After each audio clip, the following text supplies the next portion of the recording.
Hi everyone. Last week I got kind of busy. So it got me to thinking, how can we declutter even if you end up not having a lot of time? I bet that one of the biggest excuses we use, I don't only speak for myself, I know one of my number one excuses for not decluttering is I don't have time, I don't have the energy to get all involved in a big old project. Well, we're all super busy, right? And we all have different levels of clutter that we have to go through, right? Every house is different.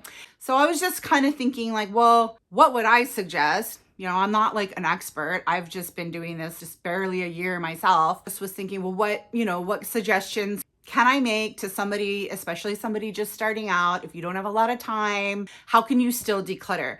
I do think it's important, especially in the beginning, to declutter consistently, or at least a somewhat consistent basis, for several reasons. Number one, it helps keep you motivated to do the action of decluttering, whether it's a little bit of time, whether it's a little bit of stuff, or a lot. It's important, I feel like, to keep in the action of decluttering.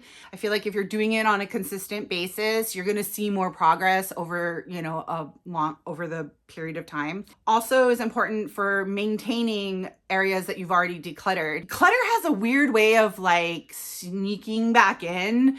You know, sometimes it's a little at a time, and sometimes it's like as quick as you declutter an area, it's cluttered again. So in this video, I'm gonna give you some tips and ideas for how you can declutter even if you don't have a lot of time. And it's not the 15-minute timer technique, which I've used many times. Set a timer for 15 minutes and just go at an area and whatever you can do in 15 minutes, and then that's it, you're done. So instead, I'm gonna give you some other ideas and tips for how you can declutter if you don't have a lot of time.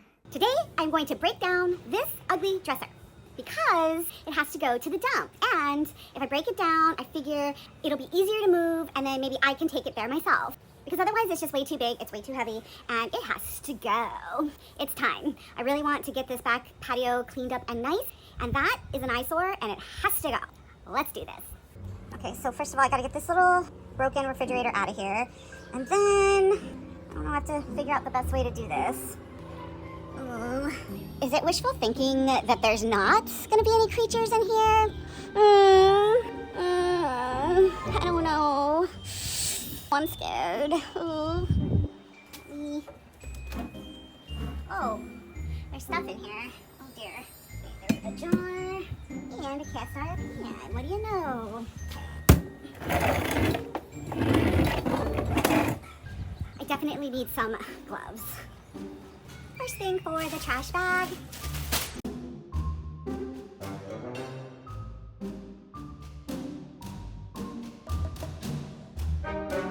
Okay, well that just came off.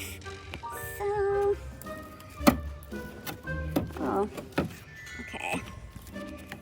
Let's see here. I don't know how it's put together. Oh, it's done by nails. Maybe, I know what I need. It looks like it's put together with nails, so I need a thingy to like pull the nails up with. So let me go get that. So there's like these breaking points here. So that's good.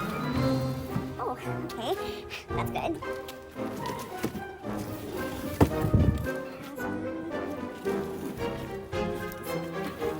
Okay, well, this one doesn't want to break, but that's fine.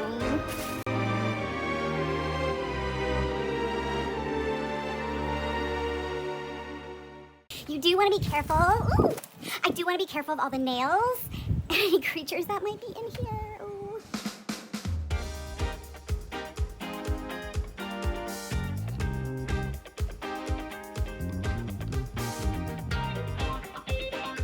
So it's been sitting out here for a really long time. So it's pretty easy just to like pop up the thing, which is good. It's the whole reason why I put it out in the rain, so that it would be able to be easier broken down. That was my idea anyway, and it's working so far.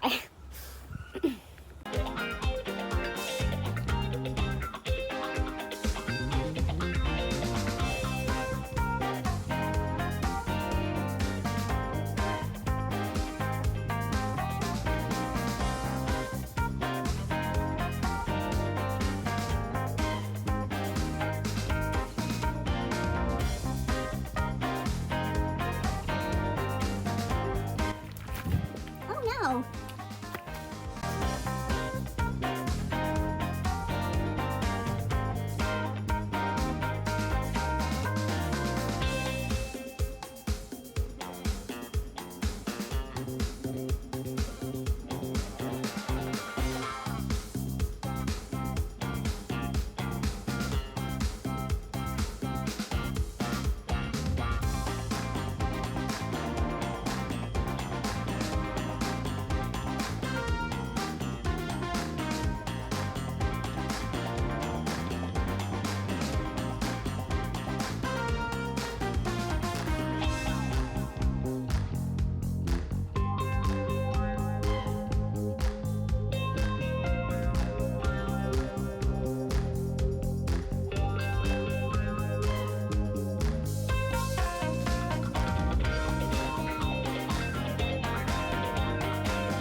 That whole dresser fits in these 3 bags, and those are too heavy to go in the bag.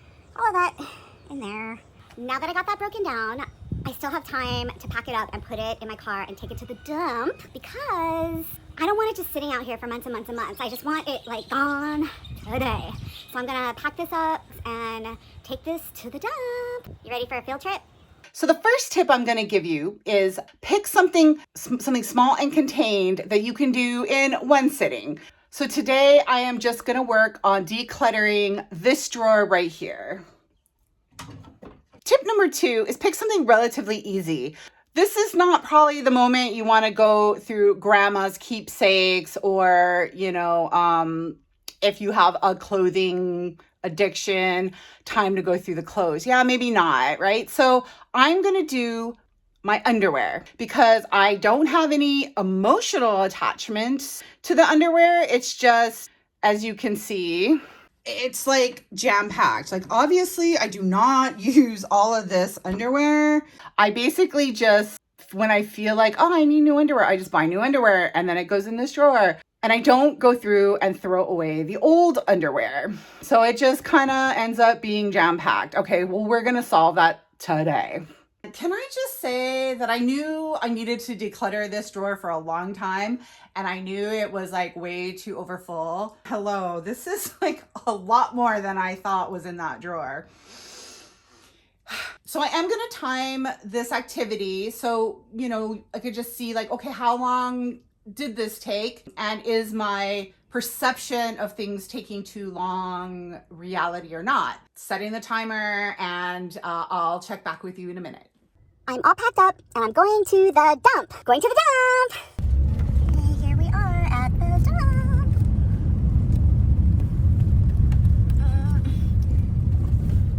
Not too many people here today. It's good. I just have a bunch of garbage, and then I have like a little refrigerator thingy over here. The front one. Yeah. Okay, thank you.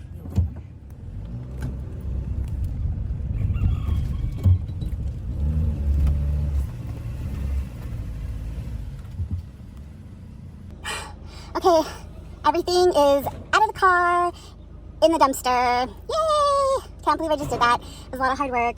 Now I'm just waiting in line because there's somebody in front of me, so you can probably hear their stuff. But yay, that's done.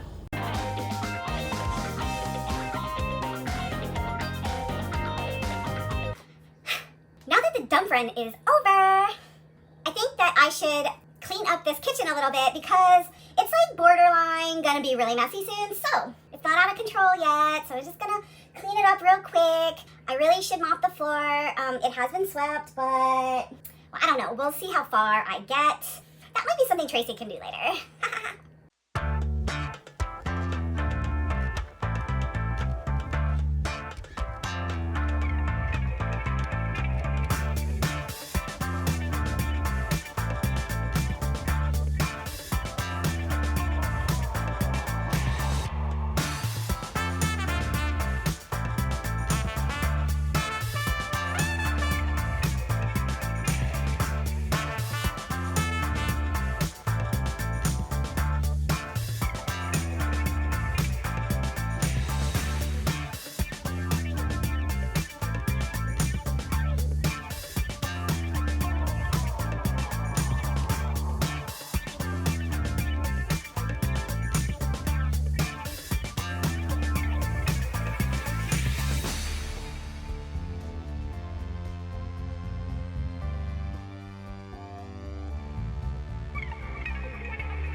is my keep pile.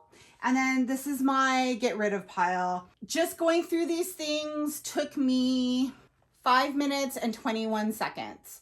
That was fast. I mean, 5 minutes, and I'm able to reduce to half. I'm going to say that's about half of what I did have, which to me is a win. The last tip I want to give you, which I think is actually the most important tip, to be quite honest, is don't overthink things. Go through things relatively quickly. Trash, things you know you want to donate, like you know you just want to get rid of, pull those out. So this is underwear, so nothing can get donated. But in most other cases, you're going to be able to donate things. And then your keep items. What do you do when you have an item you're just like not sure about, right? You're like, I don't really necessarily think I want, use this, but I'm also not really sure I'm ready to get rid of it. That's okay, right? Just keep it for the time being. You can revisit that later. I think when we overthink things, that's when we get in our head and we start tripping ourselves up, stressing over an item that we don't have to stress over at that very moment. If something's bothering you or it's giving you stress or it's triggering anxiety, just leave it aside. It's fine. You can come back to it. A lot of people compare decluttering to peeling away layers of an onion, right? So it's not like the first time you go through things is going to be your last time going through things. You know, decluttering is a process and it's, takes time, and sometimes it takes multiple passes. I have items that it took me 2 or even maybe 3 passes at the area that I was decluttering to finally be okay with letting certain items go. And you know what? It's fine. It's perfectly fine. And sometimes you're just not ready to let something go, and that's okay. I'm getting rid of half of my stuff. Do I think I need all of this? Maybe not necessarily, but at this point, getting rid of half, I think is really great. And it's less. This was the first time I've decluttered this drawer, like ever. I'm going to tell you guys something that is kind of embarrassing. I found a couple pairs of underwear that are, almost 30 years old. What? Surprisingly, they're not, they don't have holes in them and the elastic is still good enough, but I'm like, why do I still have this underwear? That's a little excessively a long time to have a pair of underwear, and I have 2 like that. So that's definitely a bye-bye situation. Oh my God. Progress, not perfection.